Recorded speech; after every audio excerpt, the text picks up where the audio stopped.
Round them or through them? Through them. Wormwood is an authentic Australian cult classic. It's beloved all across Australia and the world, really. Like, it's kind of got a lot of attention. Was it daunting tackling a new intellectual property or a new story? It was definitely exciting to jump into something new, and it was a totally different ballgame because you look at Wormwood, that was just, no budget, literally friends and family to help us get the ball rolling. And then, Necrotronic was, we had development partners like right from the get-go, bigger co-production partners, more rules, I reckon, to work with a little bit there. But all in all, it was like, it was a lot of fun. But I wouldn't say daunting. I would say the opposite of daunting. Yeah. I think it's more, like as writers and directors, you just want to be held back more because like we got like 10 stories we want to tell tomorrow. And, the worst thing is it takes, 2.5 to 3 years to kind of develop something, and like it takes so long to get a film made. That's what I hate. I got 10 films I want to make like now. I got like a monster film, a serial killer film, like a vampire film, something else that I can't remember. We got so many things we want to do, and I think once we got to the end of Wormwood, we took a couple of weeks off and did some holiday stuff, and then like within 7 minutes you're just bored. You're going, what's next? Yeah.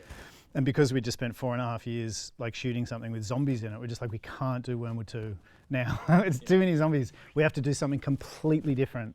And that was Necrotronic. Dude, what's wrong with you?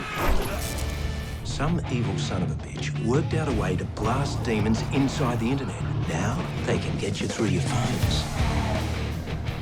Which ironically still, if you actually look at the trailer, still has things wandering around with white eyes screeching and looking suspiciously like zombies. But they are possessed people, so it's different enough. Totally different. You look at Necrotronic and it feels like Ghostbusters meets The Matrix on pingers with a bit of H.P. Lovecraft chucked in. Where did the inspiration for it come from? I was in some old sort of like bedsit place in the mountains out near sort of Hill End in some weird place, and I found a book called Ghosts and the Paranormal, and I was just reading it. I was really getting into ghosts, and I called Tristan and I said, we're making a ghost film next.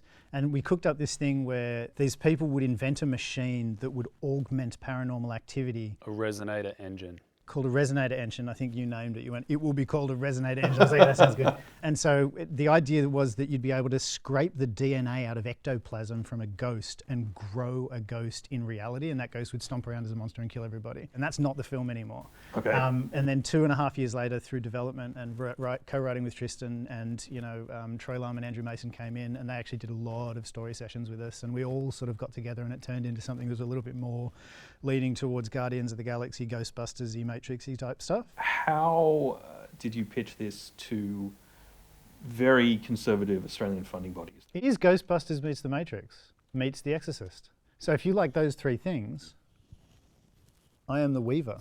That is what you're going to get.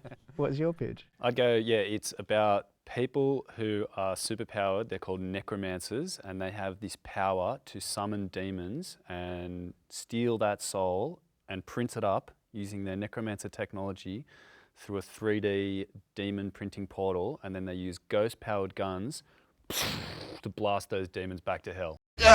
Oh, how do I look?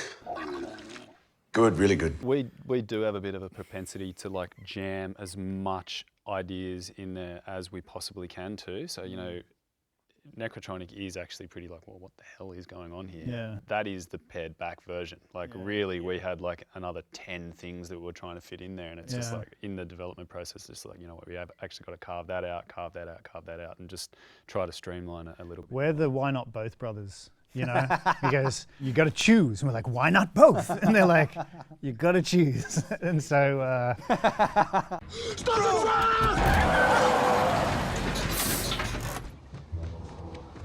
Oh, yeah, baby. Oh, would you look at this thing?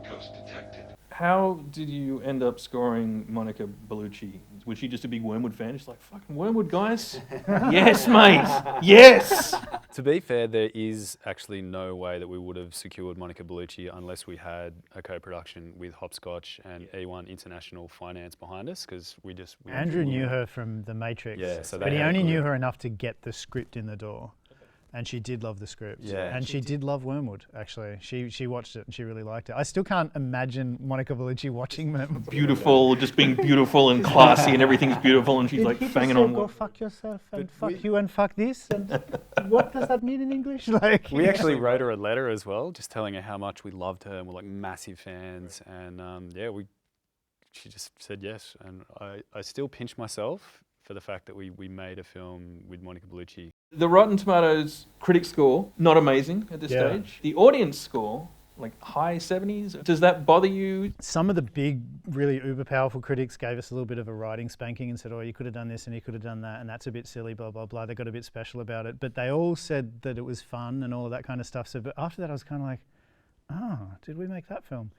But then once it goes to the audience score has kind of gone through the roof a bit, and the critic score is rising also. Yeah. So this is clearly a film that if you're expecting Blade Runner, re-expect something, because it ain't Blade Runner. This is Evil Dead 2 with Matrixy stuff, you know what I mean? Like, don't go in expecting like a Philip K. Dick-esque, kind of psychological delve into, the secrets of humanity's heart. Yeah, it's weird because Wormwood came out and just the critics loved that, but the audience score was, it was fine.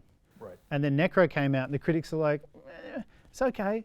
But the audience scores through the roof. So I think this one's a bit more audience friendly, a bit less critic friendly. I think we can just conclude that critics are scum.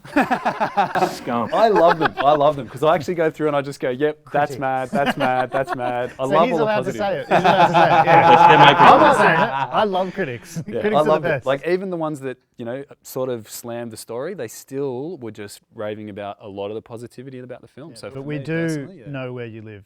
yeah.